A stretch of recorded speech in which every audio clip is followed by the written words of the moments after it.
Hoje eu vou te ensinar uma técnica para melhorar os seus agudos, entre outras coisas, que é imitar um gato. É uma técnica que se chama biomimetização. Fica comigo. Revolução Vocal! Fala Belter, tudo bem com você? Eu sou o Beto Soroli, o seu vocal coach na internet. Este é o Revolução Vocal, o canal mais Belter do YouTube. Hoje eu vou te passar uma técnica de biomimetização que consiste em imitar um gato e vai te ajudar a melhorar os seus agudos, entre outras coisas.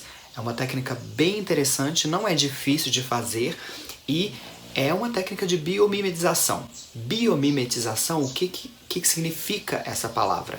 Vamos pensar na etimologia da palavra, separando aí as raízes, né, que formaram essa palavra. Bio significa coisa viva, né? Viva. E mimetização, imitação.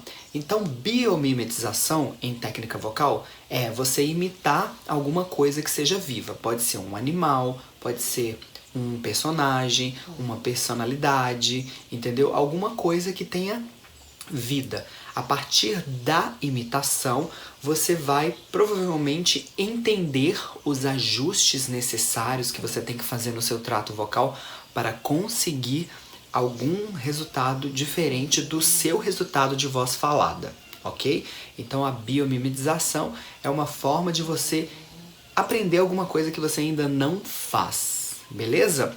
Hoje a gente vai aprender a imitar um gatinho, mas antes já clica em gostei, comenta, compartilha, me ajuda a espalhar a mensagem. O canal está crescendo, mas eu quero que cresça mais. A Revolução Vocal está indo para um próximo nível e eu quero que você venha comigo. Se inscreva no canal porque é de graça, ativa o sininho para não perder nenhuma notificação e vamos para a nossa aula de biomimetização.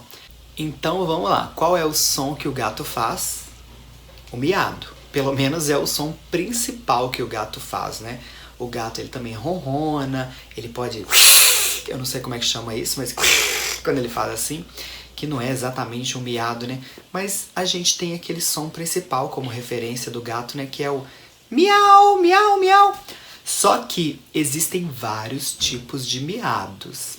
Eu gosto de trabalhar a biomimetização pensando em reproduzir bem o som do animal mesmo, porque se eu fizer assim, ó, miau, miau, miau, não fica tão parecido com um gato.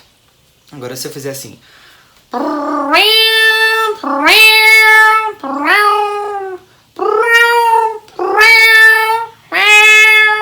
tem gato que vai achar que é um som de gato mesmo. Dependendo se for muito agudo, os cachorros vão ficar oriçados e tal. Eu não falei miau quando eu fiz esse som que se assemelha mais ao som de um gato real, certo?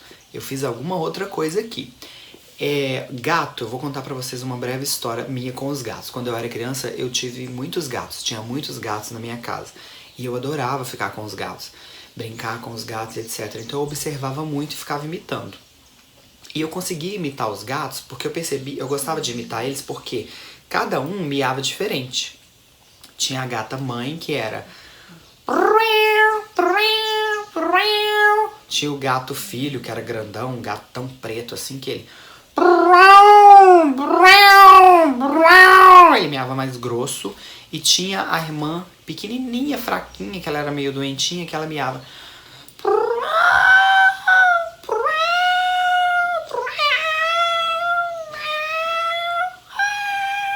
Ela miava assim bem fraquinha, ela chegava a fazer whistle. Pelo menos um som que parecia o whistle pra mim. E eu aprendi a fazer o whistle imitando essa gata. Mas enfim. Então tem vários tipos de miados de gato, dependendo do porte, da raça e etc. Da disposição do gato. Tem gato que é mais preguiçoso, tem gato que é mais ativo, certo? Então, eu imitava os gatos e tal. E aí, quando eu fui estudar canto lírico no conservatório... eu fiz aula com alguns professores lá e uma das professoras que me deu aula no conservatório, quando a gente ia estudar tons bem agudos, né?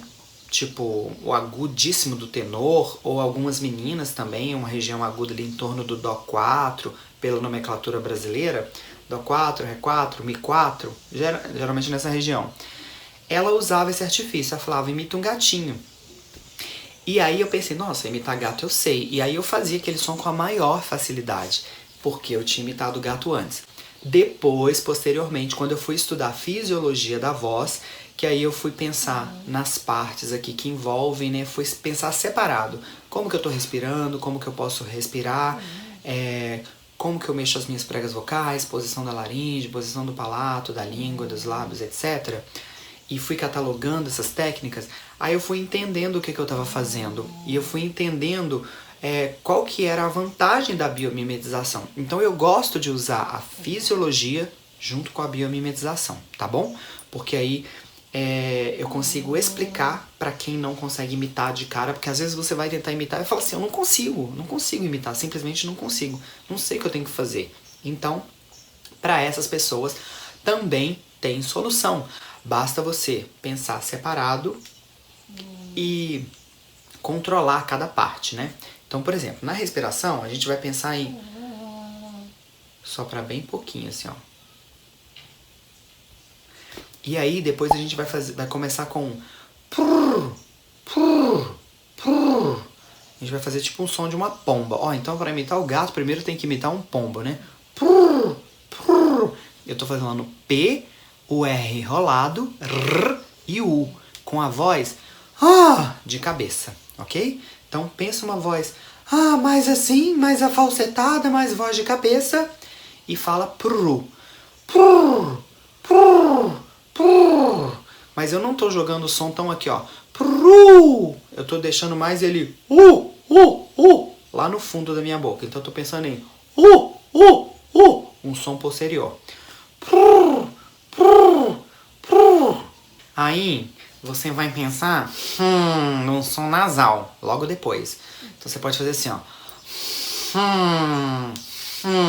Fungar e fazer um som que venha para suas narinas. Então, então eu tenho o prrr, com voz de cabeça e o a fungadinha. Aí eu vou fazer o prrr e emendar na fungadinha. Prrr, prrr, prrr. Ok? Na hora que encaixar aqui, eu abro pro nha. Eu vou abrir a vogal A. Vou fazer nha. Então eu vou pensar N-H-A. Ok?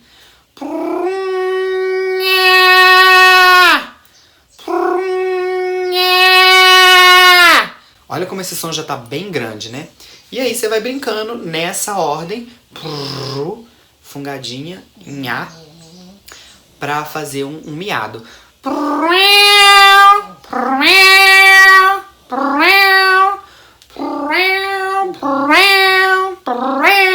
E o sopro sempre bem pouquinho, tá? Ó.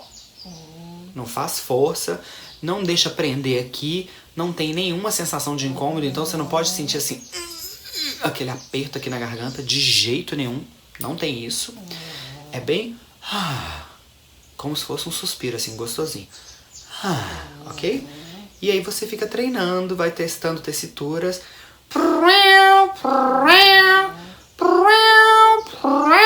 Subiu o tom, tá vendo? Vai subindo mais à medida que estiver confortável pra você, tá?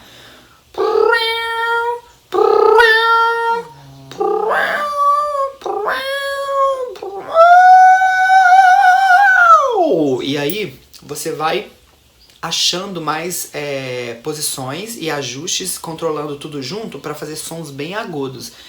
Se eu quisesse cantar uma música do Sam Smith, You say I'm crazy, aí eu consigo fazer assim sem fechamento, sem muita ressonância. Então o som tá muito afalcetado. Se eu quiser que esse som fique mais aduzido, né, que as minhas pregas vocais fechem, pare de vazar ar, que eu fique com mais projeção, eu posso usar o miadinho do gato. You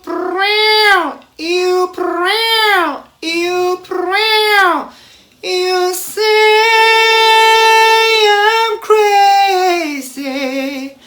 You say I'm crazy. Entendeu? Aí você vai utilizando a biomimetização, o que você aprendeu com a biomimetização, aplicando em músicas. Tem música pop que você pode usar isso, tem MPB. Por exemplo, se eu fosse imitar A Gal Costa. Quando eu vim para esse mundo, eu não acreditava em nada. Ok? Por exemplo, se eu quiser fazer o agudo do Let It Go. É tipo um Ré, Mi bemol, né, ali. Let the storm rage on. Eu faço ele de cabeça, mas ele fica fraco. Se eu quiser que ele fique mais forte, eu posso usar o miadinho do gato. Let the storm rage on. E aí eu vou encaixando mais, né? Dependendo de cada música, eu vou mudando a boca. Enfim, tem outros ajustes que você pode fazer. Mas o miadinho do gato, ele vai te ajudar o quê? A encontrar esse ponto de prega vocal bem alongada, mas sem vazar ar. Então, um som agudo que não vai ter tanta cara de falsete assim. E que ele vai ter mais ressonância. Beleza? Então, o que você está estudando fisiologicamente com isso? Deixar as pregas vocais alongarem e usar uma ressonância mais alta, mais de cavidade nasal, ok? Por isso que o prrr ajuda lá, porque ele vai dar uma baixadinha na sua laringe, deixar as pregas vocais vibrando com mais facilidade para alongar. Depois, quando você pegar o afungadinho, você vai começar a pegar mais ressonância aqui. Isso vai afetar um pouquinho já o fechamento das pregas vocais, mas que começaram mais alongadas. E quando você abrir a boca também, você vai ter mais ressonância. Além da nasal, você vai ter a ressonância oral e também vai interferir no fechamento das suas pregas vocais, que vai ficar um pouquinho mais aduzido. E por isso você tem um som forte e que não tem tanto ar. Beleza? E aí, gostou? Então clique em gostei, comenta, me fala se você tentou e o que você achou desse exercício e compartilha. Me ajuda a espalhar a mensagem, porque assim a revolução vocal vai chegar a cada vez mais pessoas. Nós estamos indo para o próximo nível e eu quero que você venha com a gente também, tá bom? Me segue aqui no @revolução vocal lá no Instagram, porque tem mais conteúdo interessante para vocês. E uma coisa muito importante, quem tem dom canta bem, mas quem tem técnica também. Tchau!